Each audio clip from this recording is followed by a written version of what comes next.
Eh bien, vous savez bien que samedi, nous faisons une méditation sur l'Apocalypse. Si vous n'entendez pas, rapprochez-vous, vous mettez assis sur les tapis, débrouillez-vous. Vous voyez l'évangile que nous avons lu aujourd'hui, qui est le dernier évangile avant la Pentecôte. C'est le dernier moment que Jésus passe avec le dernier chapitre de toute la révélation. Parce que le dernier morceau de texte de la Bible qui a été écrit, l'Esprit Saint passé par la Sainte Écriture, la dernière fois que ça s'est fait, ça s'est fait avec ce passage. Parce que l'Apocalypse, en fait, elle est à la fin de la Bible, mais en réalité, elle a été révélée à Saint Jean avant qu'il n'ait écrit l'Évangile. Et l'Évangile de Saint Jean, c'est le dernier passage que l'Esprit Saint a inspiré au corps mystique de Jésus. Et donc les derniers versets qui ont été écrits de toute la révélation, c'est ce que nous avons lu aujourd'hui. Et dans cette révélation, il y a ceci. Jésus est ressuscité, il vient de pêcher 153 poissons, et puis il a demandé qu'on compte les poissons, alors que je sais pas, si vous aviez vu Jésus ressuscité, hein, surtout que c'était au moins peut-être 100, 200, 300 fois qu'il le voyait ressuscité, et il voulait savoir comment ça se passait de l'autre côté. Et Jésus dit non, vous allez compter les poissons. Alors, ils étaient obligés de compter 1, 2, 3. Mais mon Dieu, quand je pense qu'il pourrait nous expliquer ce qui se passe de l'autre côté dans la résurrection. Ça, c'est extraordinaire, n'empêche ça. Et ils étaient obligés de compter les poissons. Et il y avait 153 poissons. Et puis alors Jésus explique à Pierre qu'il doit le suivre sur la croix. Il doit être crucifié. Et quand Jésus dit ça à Saint Pierre, ce qu'on vient de lire ensemble, hein, et bien Pierre dit moi je dois être crucifié, mais Saint Jean, le disciple que Jésus aimait, le disciple que Jésus aimait, en hébreu, ça se dit Yeshu Hanan. Yeshu Hanan. Jésus l'aime. Celui que Jésus aime. Yeshu Hanan. C'est quand même extraordinaire. Il y a celui que Jésus aime. En fait, son nom en hébreu, c'est pas Yeshu Hanan, c'est Yohanan. Yehohanan. Vous savez le nom de Dieu qu'on avait au chapitre 14 de l'Apocalypse. On doit être marqué du nom de Jésus et du nom de Dieu.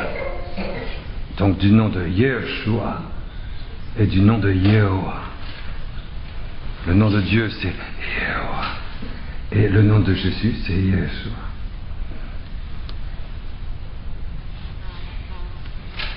Et quand vous dites en hébreu, hein, le prénom qui est le tien de baptême, eh ben, on dit Yehohanan, Yehohanan. Ce qui veut dire Dieu vient à l'intérieur de toi et il te caresse. Le verbe Hanan en hébreu, ça veut dire caresser de l'intérieur. Et vous surgissez à l'intérieur de la chair vivante, toute flamboyante d'amour de celui que vous aimez, et Dieu vous aime de cette manière-là. Il surgit de manière cachée du dedans et il vous caresse. Yehohanan. Dieu aime Saint Jean et il le caresse. C'est physique, hein? L'amour, il le caresse physiquement. Dieu, quelquefois on trouve la traduction Dieu donne la grâce. Mais non, en hébreu, en araméen, Yohanan, c'est Dieu qui dedans surgit dans toutes les facettes vivantes du corps de celui qui aime, et puis il le caresse de l'intérieur. Il lui donne une onction amoureuse. Et le nom de Jean, vous voyez, c'est ça que ça veut dire. Ça veut dire ça. Et quand il a écrit l'évangile, le vieux Jean, quand il avait 100 et quelques années, quand il a fallu qu'il écrive l'Apocalypse, et puis après l'Apocalypse, il dit, tu dois écrire l'Évangile. Donc après avoir écrit l'Apocalypse, il a été obligé, le Saint-Esprit a poussé jusqu'à ce que l'Évangile soit écrit. Et bien dans l'Évangile, comme dans l'Apocalypse, vous ne trouverez jamais le nom de Yohanan. Vous le trouverez dans l'Évangile de Saint Matthieu, Saint Luc, Saint Jean, dans les Épîtres, dans les Actes des Apôtres. Lui, jamais il mettra son prénom. Le seul moment où son nom apparaît, c'est ici. Mais il ne met pas Yehohanan, il met Yeshuranan. Il y a un shin au milieu.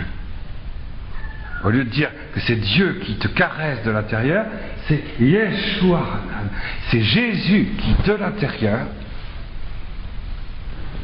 te chérit, te caresse, t'unit, te transforme et te met un cœur nouveau, venu de Jésus ressuscité. Parce que Yeshua, c'est Jésus ressuscité, qui te caresse de l'intérieur de ton corps et il le transforme, il lui donne une autre détermination de résurrection dès cette terre. Vous voyez, il a juste rajouté le shin, c'est-à-dire l'incarnation, la lettre de l'alphabet hébreu qui exprime le corps humain. Le corps de Jésus, de l'intérieur, va s'unir au corps de Saint Jean et ils feront un seul corps. Et voilà pourquoi Jésus dit à Saint Pierre, celui-là, celui que Jésus aimait, Yeshuranan, ça c'est la signature, Saint Jean signe l'évangile comme ça. Alors je suis celui, le disciple que Jésus aimait, Yeshuranan. Le Saint-Esprit lui donne un nom nouveau. C'est quand même assez extraordinaire, n'empêche ça. Et Jésus dit à Pierre, lui, il faut qu'il demeure jusqu'à ce que je revienne. Jusqu'à ce que je revienne. Et justement, c'est avec celui qui demeure jusque dans le retour glorieux de Jésus, qui caresse de l'intérieur tous les membres vivants du corps vivant de Jésus vivant, pour leur donner un corps de résurrection de la Jérusalem céleste. C'est avec lui qu'on lit l'Apocalypse. C'est lui qui nous explique comment s'ouvre de l'intérieur de notre chair concrète, de notre sang, de la moindre parcelle vivante et incarnée de notre corps, comment de l'intérieur, il y a un espace. Dieu s'ouvre, ouvre notre terre. Et notre terre intérieure, c'est de la matière. Mais au centre de la matière, il y a l'animation, il y a la caresse, il y a la grâce, il y a la lumière incarnée de la gloire de la grâce de Dieu, qui met en place du dedans de notre corps un peu blessé, grâce à cette blessure, une ouverture s'est faite, le Christ glorifié s'y introduit, avec l'Immaculée dans sa fécondité glorieuse, avec la paternité diaphane de Dieu, dans le trône, mais cette sardoine toute limpide, transparente, translucide de la paternité. La fragilité dans Saint Joseph, tout ça, ça rentre à l'intérieur de notre blessure qui a fissuré notre corps fondamental, nos cellules vivantes, et vont mettre une lumière pour que notre corps change de nature. Ce ne sera plus un corps blessé, ce ne sera plus un corps psychique, ce ne sera pas un corps terrestre, ce sera un corps céleste. Et ça, c'est Saint Jean, vous voyez. C'est extraordinaire qu'il ait signé l'évangile comme ça, quoi. Vous voyez, le dernier, la Bible est signée de cette manière-là. C'est beau que ce soit le dernier évangile avant la Pentecôte. Aussi, c'est vrai, quelque chose de très fort. Bon, eh ben, on en était arrivé donc au chapitre 20 de l'Apocalypse. Donc nous allons continuer à méditer tout ça et à regarder, à scruter. Non, c'est bon, c'est bon. Et à regarder et puis surtout à laisser cette parole réaliser en nous ce qu'elle signifie. Parce que c'est ça toujours ce qu'il faut. Il faut toujours se rappeler ça. À chaque fois qu'on lit ensemble la parole de Dieu, il faut savoir que si je suis très très très très attentif, si je suis en communion avec ce qui se réalise, que le Saint-Esprit, ce que la grâce fait au milieu de nous, eh bien, de l'intérieur de moi, il va y avoir une béatitude. Bienheureux celui qui lit, c'est-à-dire ceux qui entendent cette parole. Pourquoi? Parce que cette parole va réaliser ce qu'elle signifie. C'est une parole qui est fécondité. C'est une parole qui est efficace. C'est une parole qui conçoit, qui fait grandir et qui fait naître notre corps de résurrection.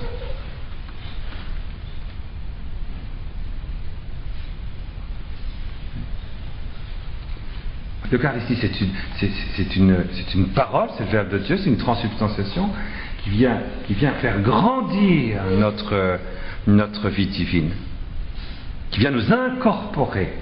Voyez, tandis que la parole de Dieu, vécue dans le fruit de l'Eucharistie, en communion et de manière très attentive, c'est une parole qui conçoit quelque chose qui vient d'en haut et qui est physique, parce que la fécondité qui vient d'en haut est une fécondité qui vient de la résurrection. Et la résurrection a intégré la féminité glorieuse de Marie, a intégré la masculinité glorieuse de Joseph, a intégré l'unité sponsale glorieuse des deux dans la gloire incréée de l'hypostase du Verbe ressuscité. Et donc il y a un seul corps en trois personnes, et les trois personnes de la Très Sainte Trinité sont je veux dire, concentrées pour que chacune des trois personnes de la Très Sainte Trinité, dans cette concentration, pénètre dans ce qu'il y a de plus petit en nous pour engendrer notre résurrection. Vous voyez la signification du mot Yeshurana, le disciple que Jésus aimait.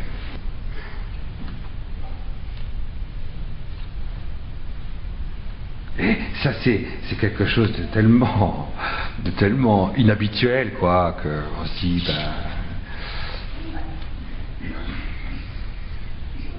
à un moment donné, il faut s'arrêter. Vous savez, on est dans un monde de bruit. Alors l'intériorité de l'âme, certaines personnes arrivent à s'y réfugier de temps en temps. Vous voyez, en disant, oh, il faut que je rentre dans ma vie, dans l'intériorité. Ils vont rentrer, ils vont faire zazen, et puis hop, on va rentrer dans une très très grande intériorité. Vous voyez? Oui, mais est-ce qu'ils sont dans la vérité? Bah oui, si on veut, parce qu'ils échappent au bruit. C'est déjà pas mal. Mais enfin, où est la fécondité là-dedans? Fécondité égale à 0. Fécondité égale à 0. C'est bien, mais c'est une perte de temps. Bah, au moins, t'es pas énervé par le bruit. D'accord. Mais la véritable fécondité implique à la fois l'éternité féconde de Dieu et à la fois le corps. C'est l'intériorité du corps qui compte. Et c'est l'intériorité de Dieu. Alors, il se trouve justement qu'avec Jésus, avec Marie, avec Joseph, l'intériorité de la Très Sainte Trinité ne passe que par le corps. Une unique résurrection. Par la signification sponsale, glorieuse de leur corps unique en une seule gloire de résurrection. Alors la Très Sainte Trinité se concentre. La vastitude sans limite de la Très Sainte Trinité se concentre dans la gloire, dans toutes les parcelles vivantes glorieuses de cette unique résurrection de Jésus, Marie, Joseph, et du coup engendre dans ce qu'il y a de plus. Et c'est tout petit, les parcelles vivantes et cette concentration est une pression tellement forte qu'elle produit du dedans de nous, dans l'intérieur de chacune des parcelles vivantes de mon corps à moi, cette caresse glorieuse, trinitaire, violente, jalouse, une pression très forte qui fait que chacune de mes cellules trouve un nouveau visage, mais de l'intérieur, celui du corps de résurrection. mon corps spirituel. Mais si je ne suis pas attentif, si je ne suis pas attentif, si je ne laisse pas, au fond, Jésus, la parole de Dieu, à travers le corps mystique de l'Église, dont je suis un membre vivant, mon corps spirituel, si je ne vis pas ça dans l'Église, je n'aurai rien du tout. Vous voyez, parce que à ce moment-là, il ne me restera plus que cet isolement de mon âme dans la vie intérieure où je suis loin du bruit. Et du coup, le corps, c'est vrai, dans mon âme, je suis tranquille, mais dans mon corps, je suis en lien avec rien du tout. Je ne suis pas en lien avec le corps mystique de Jésus. Je ne suis du coup pas en lien avec le cœur immaculé de Marie. Du coup, je ne suis pas en lien avec la chair glorieuse du Père. Avec cet océan de sardoine intérieure transparente de la paternité de Dieu glorifiée. Vous voyez ? Parce que pour être avec eux, il faut que je fais partie de la famille glorieuse. Si je suis tout seul dans mon intériorité, je suis en dehors. Parce que je fais partie physiquement, concrètement, vous voyez ? Ah oui, je fais partie de l'Église, mais mystiquement, moi. Il y a des gens qui vont vous dire, moi je fais partie de l'Église, je suis mystiquement. Oui, mystiquement, je fais partie de l'Église. Ah oui, mystiquement, d'accord. Bon, bon, ok. Oui, au niveau des... Voilà, mes énergies sont vraiment christiques. Hein. Oui, c'est mystiquement. Je fais partie éthériquement de l'Église. Je fais partie, vous comprenez, symboliquement. Ah. Non, je ne peux pas faire ça. Je fais partie concrètement. J'y vais avec mes oreilles, avec mes sens externes, avec mes yeux, avec mes pieds, avec mon sens du toucher, avec mon goût, avec ma présence, avec mon attention. Heureux celui qui lit et ceux qui entendent les paroles de ce livre. Vous voyez ? Vous savez que les 5 sens externes sont présents. Les 5 sens externes sont présents là. Vous voyez ? Celui qui lit est bien obligé d'utiliser ses yeux. On est ensemble, donc physiquement, il y a le sens du toucher. On est ensemble. Ça, ceux qui entendent. Et puis on est quand même, on intériorise ce qu'on entend. Ça, c'est le goût.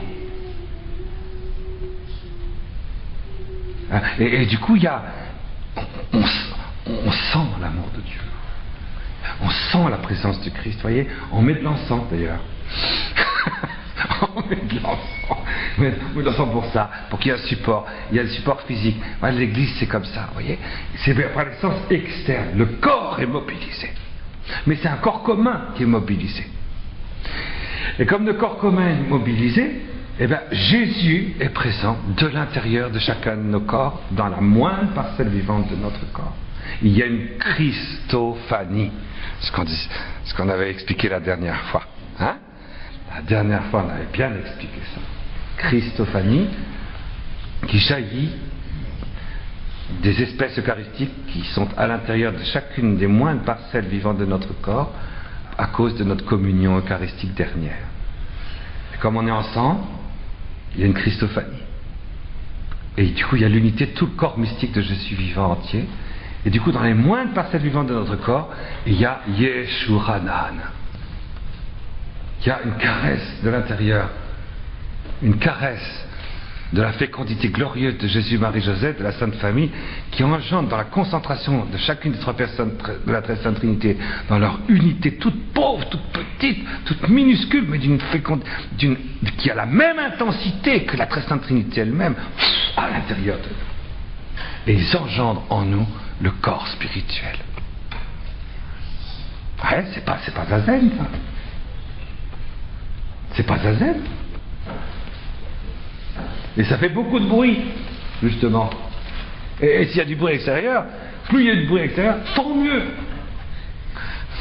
Comme ça, on est sûr que c'est pas parce que, ah oui, je ressens très très fort la force silencieuse de l'avènement du corps spirituel. Non. Voilà. Donc nous avons compris ça, à force de lire l'Apocalypse, on a compris au moins ça. C'est déjà pas mal. Bon, on a compris beaucoup d'autres choses, donc... Alors, on est arrivé au fameux 13e chapitre. Quand je dis 13e chapitre, je vous rappelle que l'Apocalypse, c'est 8 chapitres qui montent avec Marie glorifiée, le mystère de la manifestation de Marie, la femme, dans sa résurrection de femme. Jésus assume Marie comme femme, et c'est la résurrection de la femme ressuscitée. C'est les 8 premiers chapitres. Et puis, après les 8 premiers chapitres, 14 chapitres. Et de ces 14 chapitres, on arrive au 13e. Et ces 14 chapitres, on disait bien, vous voyez, que à partir du moment où Marie est au sommet de son unité sponsale glorieuse avec Jésus ressuscité, il y a une seule personne, le Verbe de Dieu, dans une seule résurrection, celle de l'homme et de la femme, dans une humanité intégrale où il n'y a ni homme ni femme. Et de là, eh ben, on a vu qu'à la fin du chapitre 8, tout ça, ça pénètre dans un océan de jaspe vert, le trône du Père. Et du coup, s'ouvre un voile qui se déchire, c'est l'agneau de Dieu. Du coup, on voit de cette paternité glorifiée, dont on a découvert que c'était Saint Joseph ressuscité, qu'il y a une grande descente à partir de la paternité glorifiée de Dieu, une grande descente vers la terre, un grand chemin de croix à l'envers. Un chemin de croix qui va monter dans ce qu'il y a de plus petit dans le corps mystique du Verbe de Dieu, du Fils unique de Dieu, et ce qu'il y a de plus petit dans le corps mystique du Verbe de Dieu, du Fils unique de Dieu, c'est nous. Alors je vis sur la montagne de Sion apparaître un agneau comme immolé, chapitre 14. Et vous voyez ce chemin de croix glorieux de la Jérusalem ressuscitée, à partir du 8e chapitre jusqu'à la fin, cette espèce de 14 stations de la gloire de l'Apocalypse, dans ce qu'il y a de plus pauvre dans la création, du point de vue de l'aspiration, nous a fait arriver jusqu'à cette 13e station. Et cette 13e station, c'est le chapitre 20 de l'Apocalypse. Donc, on va lire, et vous allez voir que le 13e chapitre, remarquez bien que c'est très beau, hein, aussi, l'harmonie des chiffres. Faut pas faire trop de spéculation sur les nombres et sur les chiffres, c'est évident, faut pas. Mais, quand même, c'est beau, on le sait très bien, que 12, ça représente la plénitude de l'Église, ça représente la plénitude apostolique de l'Église. Donc, on rentre dans le dépassement de la plénitude du corps mystique de l'Église. Dans le dépassement, il y a un dépassement. Et ce dépassement, c'est quelque chose qui rentre dans l'unité de toute l'Église. L'Église de la Jérusalem spirituelle, de la Jérusalem de la terre, de la Jérusalem lumineuse, de la Jérusalem souffrante. Vous voyez ? Et de la Jérusalem ressuscitée aussi, bien sûr, Marie. Cette unité des 5 en une seule Église, il y a un dépassement.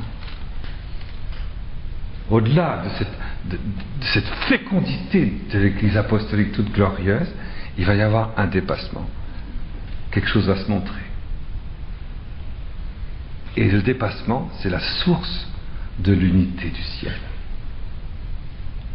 Et c'est le chapitre 20. Un voile va se déchirer dans notre gloire, dans notre corps spirituel. Quelque chose va se déchirer. Quelque chose va se déchirer dans l'univers. Quelque chose va se déchirer dans le ciel empyré. Quelque chose va se déchirer dans tous les éléments, et en particulier dans l'eau, dans les océans, dans les mers. Ce sera dans l'intériorité psychologique aussi du monde humain, dans les champs morphogénétiques de l'humanité, et aussi dans le combat spirituel et glorieux qui aura été victorieux, parce qu'on est arrivé, déjà on a écarté, au chapitre 20, on a écarté l'Antichrist, ça y est, il est en enfer, c'est fini, il n'y a plus d'Antichrist. Et l'Église a, grâce à l'invasion de l'Immaculée Conception dans tous les membres vivants du corps mystique vivant de Jésus, de l'Église de la Terre en particulier, à cause de ça, la tête du serpent est écrasée. Alors, une fois que c'est écrasé, qu'est-ce qui se passe? Eh bien, quelque chose va se dévoiler. Parce que si le serpent aboyait, c'est très joli comme expression, enfin, je suis très fier de cette nouvelle expression théologique, si le serpent aboyait, n'est-ce pas? Bon, ne le répétez pas. Bon, c'est parce qu'il ne voulait pas qu'il y ait cette dernière déchirure. La source de l'unité du ciel.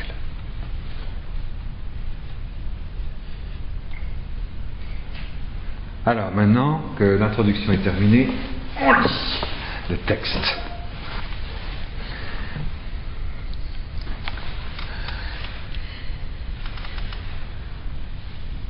Alors je vis un ciel nouveau, une terre nouvelle, car le premier ciel et la première terre ont disparu, et de mer il n'y en a plus.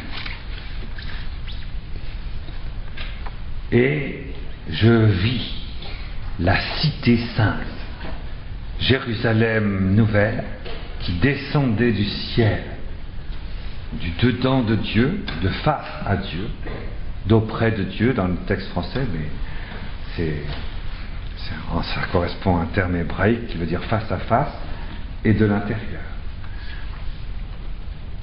De l'intérieur du face à face de Dieu, elle s'est faite belle, comme une jeune épousée préparée pour son époux. Préparée, je sais pas, en grec, vous voyez, c'est kekosmenon. Ça vient de cosmos. Vous voyez, cosmos, vous voyez ce que c'est que le cosmos? C'est l'univers. C'est tout l'univers, mais l'univers du monde angélique, comme l'univers que vous voyez de vos yeux. Et comme l'univers intérieur aussi. Ouais, tout l'univers. Mais l'univers aussi de la résurrection, parce que le corps ressuscité de Jésus est créé, il fait partie de l'univers. Même s'il est en dehors de l'univers, puisque dans la résurrection, le corps de Jésus ressuscité est sorti de l'univers. Ex tu cosmo était, il est sorti du cosmos. Mais il fait partie du cosmos. Et comme il fait partie du cosmos, il va donc rejaillir du dedans du cosmos pour recréer le cosmos. Et donc il va revêtir le cosmos de l'intérieur du cosmos. Vous voyez? Kekousmena. C'est exactement la même chose que ce que je vous ai dit quand je vous ai dit tout à l'heure que Saint Jean c'était Yeshuhanan. C'est de l'intérieur un revêtement du cosmos qui vient revêtir le cosmos de l'intérieur pour en faire un cosmos nouveau, mais qui n'est pas le cosmos. C'est ça que ça veut dire, Kekousmenon. C'est extraordinaire un peu ça. Il n'y a que le Saint-Esprit qui peut inventer un truc pareil, quoi. Moi, si vous êtes capable d'inventer un truc pareil, moi je peux pas. Hein. Vous pouvez le découvrir, vous pouvez le regarder, vous pouvez regarder. Alors regarde, je vis. Alors quand Saint Jean voit ça, vous voyez, Saint Jean, Yeshuhanan, c'est de l'intérieur dans son corps spirituel qu'il ne mourra pas. Le corps spirituel de Saint Jean ne meurt pas. Vous connaissez l'histoire de Saint Jean, oui, à peu près. Vous savez que quand vous allez à Rome, vous arrivez à la Porta Latina, hein, à la Porta Latina, il y a une porte, allez-y. Les gens passent par la Porte Latine presque tout le temps pour rentrer à Rome. C'est les anciens murs de l'époque de Septime Sévère et tout ça, hein, attention. Donc à la Porta Latina, eh bien, là, vous avez un petit mausolée, tout petit, grand comme ce cœur, là, à peu près peut-être. Et c'est là que Saint Jean a été placé dans de l'huile bouillante parce qu'il a été condamné à mort à l'âge de 92 ou 13 ans. On l'a flagellé et puis on l'a plongé dans l'huile bouillante. C'est le dernier des apôtres. Les autres avaient tous été martyrisés 60 ans avant. Le dernier a été martyrisé 60 ans. Pendant 60 ans, il est resté là. Et puis, on l'a martyrisé. Donc, on l'a flagellé, puis on l'a plongé dans l'huile bouillante, là. C'est extraordinaire. Puis après, on l'a sorti de l'huile bouillante pour voir à quoi il ressemblait une fois qu'il était frit. Mais comme c'était Yeshuhanan, vous avez compris? Exactement comme le prophète Daniel avait transformé la fournaise de Babylone de Nabuchodonosor en fraîcheur délicieuse. Mais de la même manière, Saint Jean, la fraîcheur délicieuse du ventre de l'épousée de la résurrection, avait transformé dans l'huile gracieuse du Paraclet glorifié cette huile en transformation, et il a trouvé le monde nouveau de son corps spirituel jusque dans l'extérieur. Et les témoins disent qu'il avait un corps tout lumineux, tout jeune, tout glorifié. Alors du coup, ils l'ont envoyé à Patmos, en exil. Et là, il a reçu l'Apocalypse. Et recevant l'Apocalypse, l'ange Marie, glorifié, lui a dit, écris le livre. Alors du coup, il a écrit l'évangile de Saint Jean.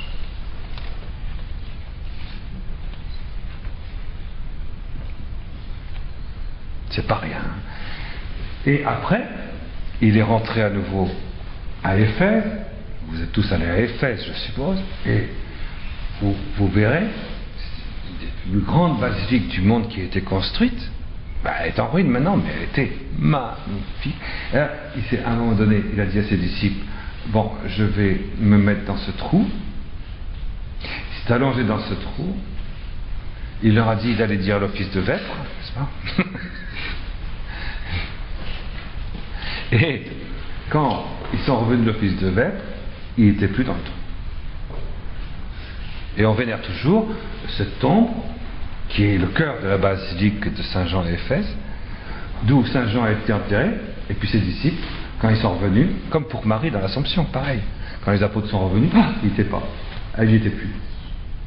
Comme pour Joseph, quand ils sont revenus, le corps de Joseph n'était plus. Alors, où est le corps de Saint Jean?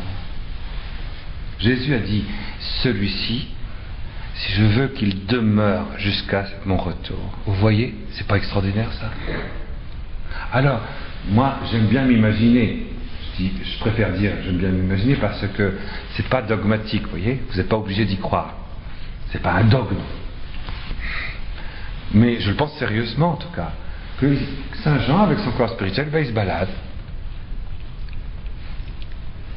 Il se balade, il va voir le prophète Élie.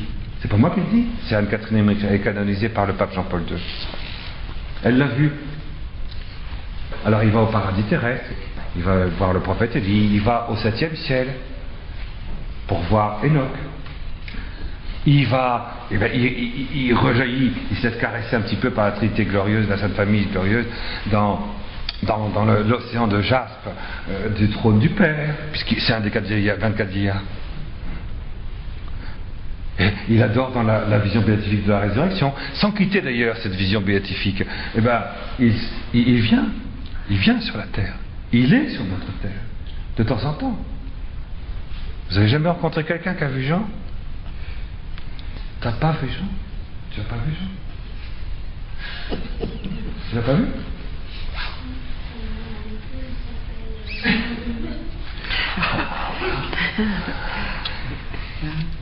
Et moi j'imagine, donc, puisque c'est pas dogmatique, qu'il se balade. Enfin, il se balade.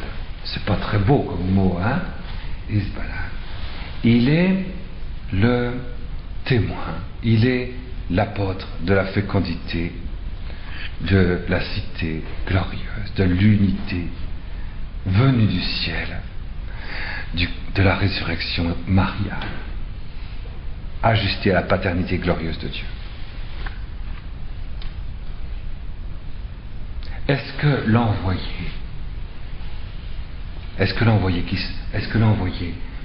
qui sort du trône, est-ce que c'est pas lui? Puisque le trône est saisi par la paternité glorieuse de Dieu. Saint Joseph glorifié, il n'est pas envoyé. Saint Thomas d'Aquin le dit, le Père n'est pas envoyé.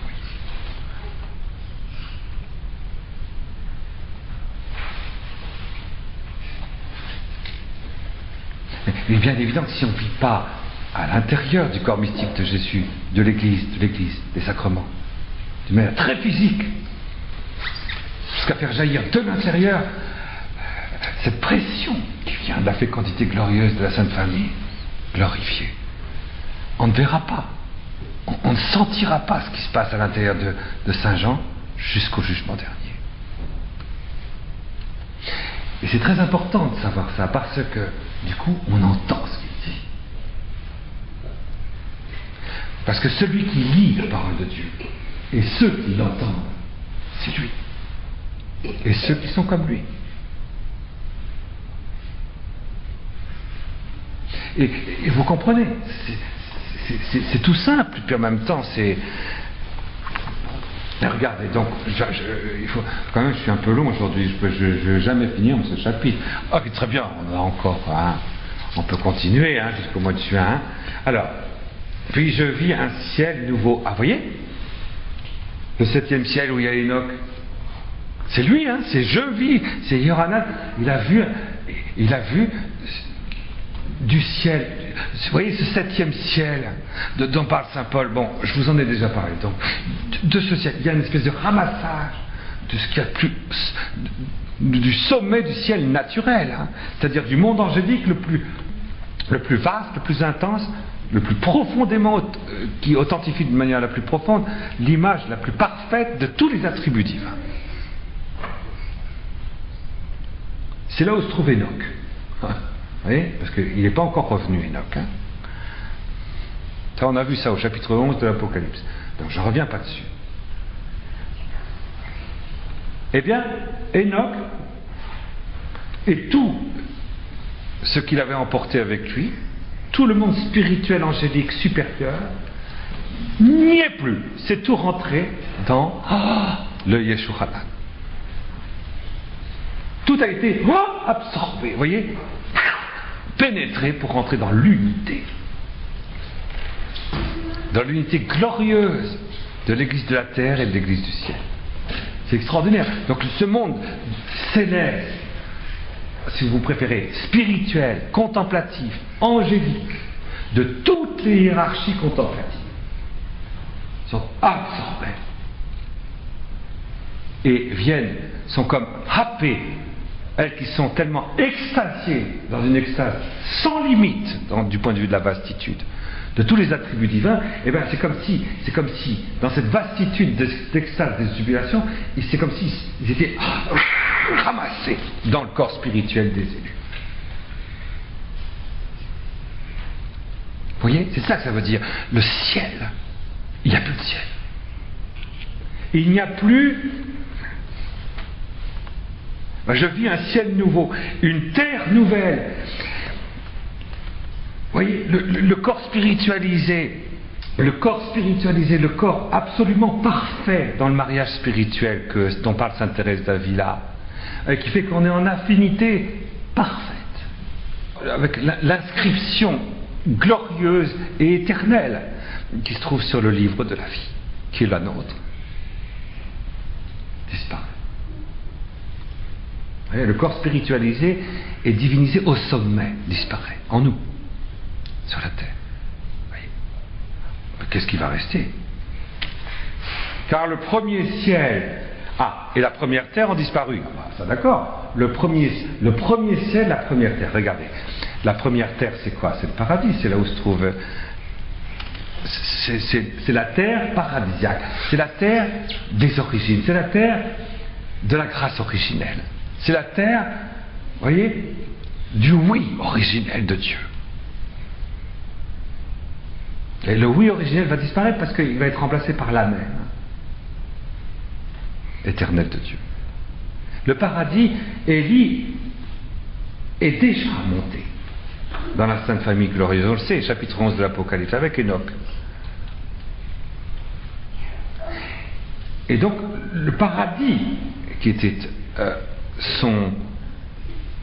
il devait régner, il devait apporter le règne du paradis dans la Jérusalem glorieuse. C'est marqué ici, il y est emporté. Et c'est une précision, vous voyez, par rapport, vous sentez bien que c'est une précision par rapport au chapitre 11 de l'Apocalypse, c'est une précision. Ensuite, de mer, il n'y en a plus, c'est normal. Nous avons réussi, grâce à toi, à écraser, crac, c'est avec ton talon, tu sais, crac, la tête du serpent. Ça, moi, c'est une chose que j'aime bien quand on a marre de prier. Tu sais, qu'est-ce que tu fais? Tu prends ton talon comme ça, tu le lèves un peu, tu laisses venir la tête du serpent, comme dans le film de Mel Gibson, tu sais. Tu le laisses venir bien, Et puis, tu appuies, hein, mais vas-y doucement pour pouvoir entendre le chant magnifiquement agréable.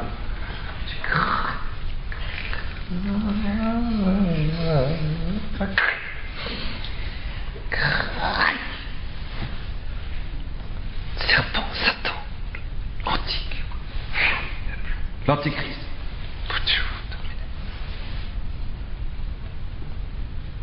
Et du coup, le domaine où il était roi, c'est-à-dire le domaine psychologique, le domaine de notre intériorité, de ce qu'on ressent, ça, là, Satan est roi. L'antichrist est roi du monde métapsychique. Là où il y a les énergies, là où il y a le plasma, là où il y a la lumière, là où il y a le ressenti, là où il y a la réalisation, tout le domaine de Satan, quoi. Tout le domaine de Satan et de l'antichrist disparu. Tout le domaine psychique. Il n'y a plus que du spirituel et du corps, c'est tout. Il y a un ciel nouveau, un monde spirituel nouveau et une terre nouvelle, un corps spirituel nouveau. Dans chacun d'entre nous, vous voyez, ce sera beau, hein? C'est pas la fin du monde, hein? Comprenez bien, on n'est pas au ciel, on n'est pas dans la vision béatifique, on n'est pas loin, on n'est pas loin, ça c'est vrai. Mais vous voyez, c'est quand même. Mais quand je pense qu'on va faire partie de ce truc-là, oui, parce que je pense que c'est pas loin quand même non plus. Hein. Si on canonise le pape Jean-Paul II, c'est qu'on ne doit pas être très très loin. Hein. Ah, moi ça m'étonnerait qu'il faille attendre très très longtemps. Hein. Hein? Comme c'est beau. Quand je pense que vivre ça alors qu'on sera jeune comme toi. Moi, quand je vivrais ça, je serais vieux. Regarde, j'ai déjà 60 ans. J'aurais 60 ans, je serais vieux. Enfin, je serais vieux, tu vois. Mais jeune. Oh, quelle chance.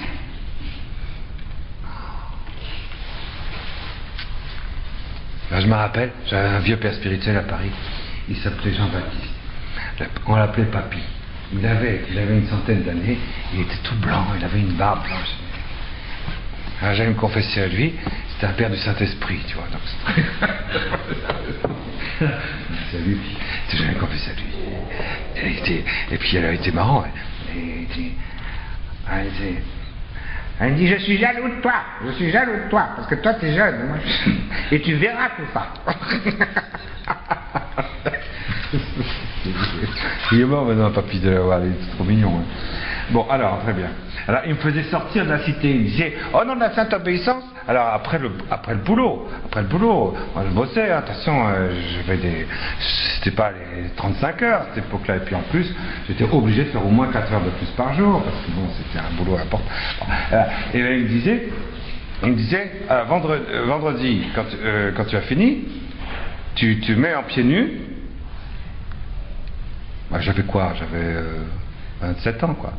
Tu te mets pieds nus, à Paris, hein. Tu sors de chez toi, tu prends un truc un peu déchiré, et tu marches. Et tu sors de Paris. Et puis si tu as faim, tu demandes du pain pour l'amour de Dieu. Ah, je dis, vous êtes sûr, mon père? Et du coup, le vendredi, je faisais ça. Je dormais, je sais pas où, dans une poubelle. Puis je sortais de Paris. Et puis après, je rentrais pour le dimanche soir. Ah, c'était un sacré père spirituel. Hein. C'est pas un fou, lui. Hein. En disant, oui, tu peux faire ça, c'est pas un péché, pas de problème.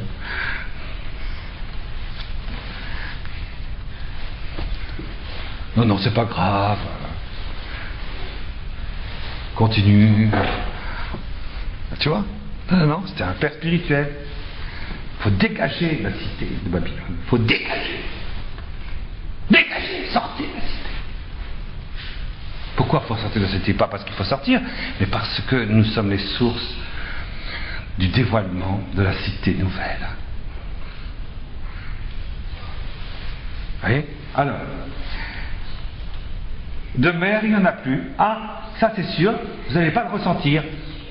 C'est parce que vous ressentez, ah, je sens très fort dans ma prière, que ma prière, vraiment, Dieu est là. Ah, alors ça a terminé. De mer, il n'y en aura plus. sera physique et puis ce sera divin. Vous voyez, notre prière sera en même temps physique et puis en même temps divine. C'est très très simple, vous voyez. Ce ne sera pas intérieur. Vous voyez, si, ce sera l'intérieur du corps. Et l'intérieur de la Très Sainte Trinité. Mais ce ne sera pas votre intérieur à vous. Vous voyez, de mère, il n'y en aura plus. C'est pas géant ça. C'est vraiment un truc complètement dingue. C'est une description très forte et en plus très vraie. Vous voyez, parce que l'Immaculée Glorieuse, même déjà sur la terre, c'était comme ça. Jamais elle n'a eu d'intériorité. La Sainte Vierge. Eh oui, c'est vrai. Et Saint Joseph, vous croyez qu'il a eu de l'intériorité? Il n'a pas eu d'intériorité. Il n'était pas psychique. Il était ajusté au Père. Et le Père n'est jamais envoyé. Parce que s'il y avait eu une intériorité, oh, quelle force du Saint-Esprit à l'intérieur de moi qui me brûle, qui m'enflamme. Oh, alors ça veut dire que la Sainte Vierge, eh ben, elle se serait regardée elle-même. La Sainte Vierge ne s'est jamais regardée elle-même. Dans sa prière. Jamais. Jamais. Oh, qu'est-ce que je souffre de mystère de compassion de Jésus, cette transverbération. Jamais elle ne s'est regardée elle-même. Vous voyez, elle ne s'est jamais tâtée le pouls. De mère, il n'y en aura plus. Oh, ma prière, qu'est-ce qu'elle est forte en ce moment. Qu'est-ce que je me sens bien dans la prière. Termine. Ça, vous voyez, ce n'est pas la cité sainte. Vous ne pouvez pas l'inventer, je veux dire. Ne faites pas, puisque c'est comme ça, je ne prie plus à l'intérieur. C'est pas ça. C'est le Seigneur qui va faire ça. C'est le Seigneur qui va faire ça. Parce que, comme on sera allé jusqu'à la révélation du corps originel, à cause de la 5e trompette, d'accord, et de la 6e coupe, à cause de ça, alors ça, c'est dans... Bon, moi je donne pas de date parce que après on me critique. Et puis de toute façon, je connais pas les dates. Mais de toute façon, il n'y a pas de date. Bon, alors, mais en tout cas pour la fin des fins, vous pouvez être sûr qu'il n'y a pas de date. Pour les étapes intermédiaires, oui, on pourrait. Mais je ne m'y risquerai pas parce que c'est toujours conditionnel, n'est-ce pas? Alors, mais une chose est sûre, c'est que à l'apparition de la 5e trompette, la révélation de notre oui incarné originel sera là. Ce sera en notre possession. L'intériorité du corps sera à la disposition de tout le monde. Supposons que ce soit dans 15 jours. Et pourquoi pas? Ce serait normal, puisqu'il y a eu le Shikutim Meshomem le 8 mai dernier. Pardon, le 8 mars. Donc ce serait normal, puisque le prophète Daniel, dès qu'il y aura Shikutim Meshomem, aussitôt il y aura ça. Donc on est dans la période transitoire du aussitôt de l'ange Gabriel au prophète Daniel. On est là. Donc je vais vous dire, si c'est pas dans 15 jours... Je vais tirer la barbichette, moi, au prophète Daniel, en disant tu nous as menti, comme d'habitude.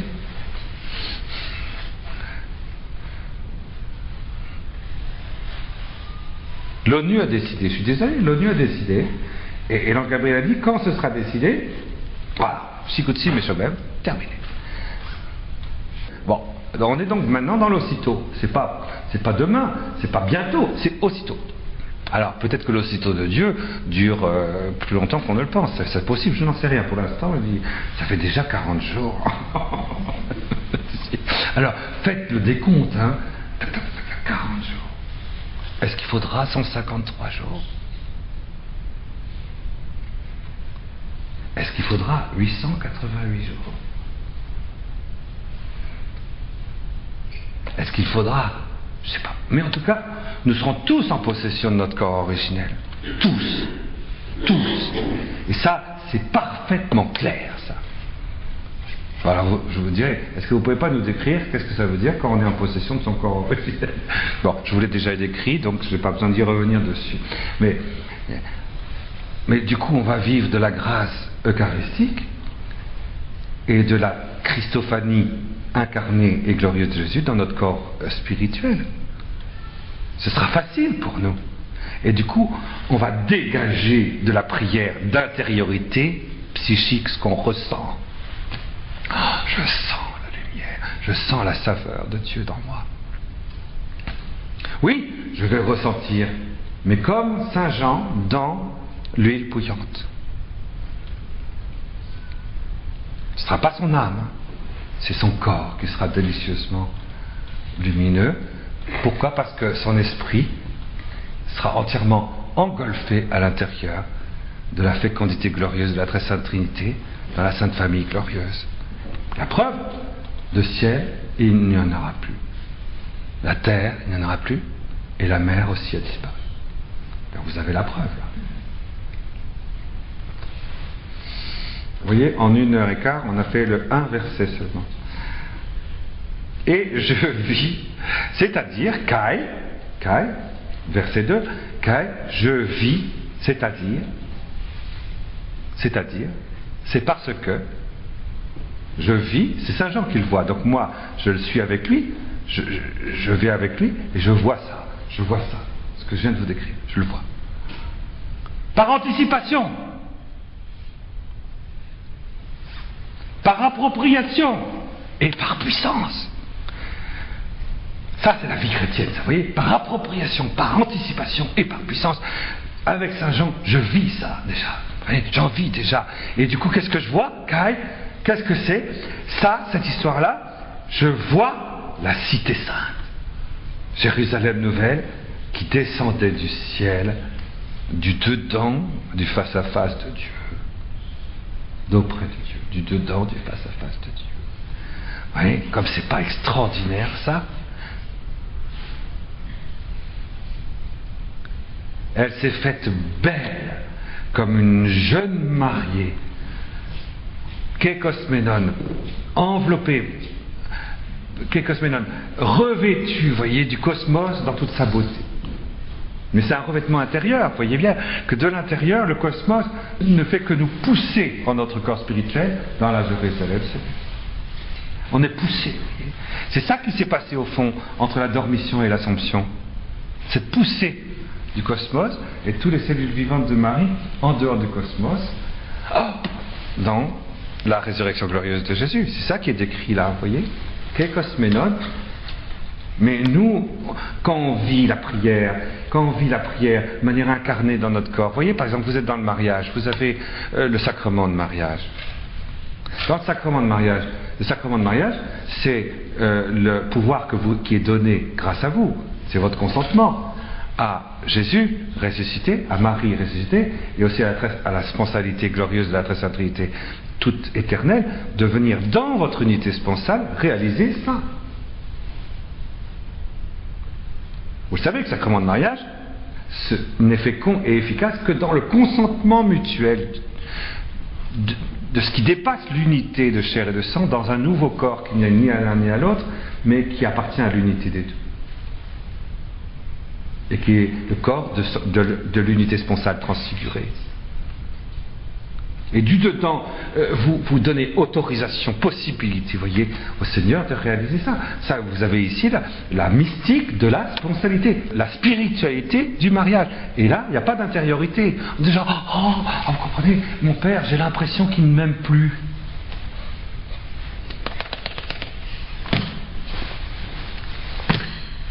J'ai l'impression qu'il ne m'aime plus. Je suis marié, mais j'ai l'impression qu'il me...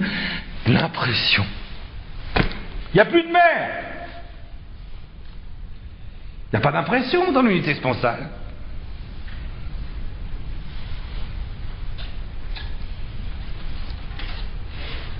J'ai l'impression que je l'énerve. Ça, sûrement.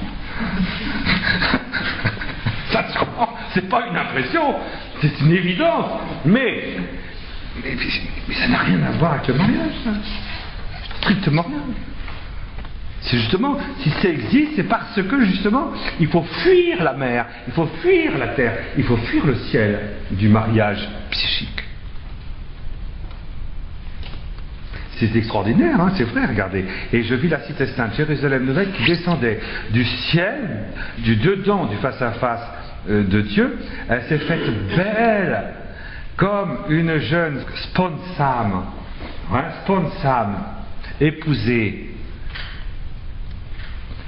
Kékosménon, toute enveloppée d'un vêtement de beauté cosmique, vous voyez, et ordonnée toute à sponsus, à son époux. Sponsas, Kékoménon, sponsus. Mesdames, quand vous êtes marié, retenez bien cette phrase extraordinaire de l'Apocalypse. Je la répète. Sponsa, hein, c'est du latin, sponsa. Kekosmenon, c'est du grec. Kekosmenon. Sponsis, oui. Alors, ça c'est à nouveau du latin. Parce que je ne me rappelle plus comment on dit sponsus ou sponsa en grec. Mais c'est quand même extraordinaire. La sponsa, l'épouse, est de l'intérieur. Céleste, hein, mais de ce qui fait vivre son corps féminin, dans la signification sponsale de son corps féminin, est toute revêtue de tout ce qu'il y a dans l'univers de plus beau, de plus splendide, de plus glorieux, qui la pousse en dehors du cosmos, à l'intérieur de Dieu, dans le face-à-face entre l'époux et l'épouse, c'est-à-dire le Père et le Verbe, pour s'introduire du dedans de son sponsus, de son époux. C'est marqué en noir sur blanc, hein. Voilà le b.a.-ba de l'acte de mariage, de l'acte lucide, de l'acte libre, de l'acte incarné, de l'acte humain du mariage. Hein, l'épouse, c'est quand même extraordinaire, tu trouves pas? Quelle formulation, c'est inouï. C'est inouï. C'est inouï, c'est extraordinaire. Écoutez, c'est formulé de manière admirable, admirable. Et le sacrement de mariage, c'est là qu'on voit que d'après Saint Jean, le sacrement qui va brûler l'Antéchrist, qui va brûler, écraser la tête de Satan, c'est le fruit du sacrement de mariage. Saint Paul l'avait vu, lui qui était monté déjà au 5e ou au 7e ciel, il ne sait pas. Il a dit à propos du sacrement de mariage, ce sacrement est grand, c'est le seul sacrement dont il est dit dans la Sainte Écriture qu'ils soient grands. Les autres, c'est pas marqué, c'est des sacrements qui sont grands. C'est pour ça qu'on ne touche pas au sacrement de mariage. Et vous verrez que le pape Benoît XVI, il ne touchera pas à ça. Parce qu'il est infaillible.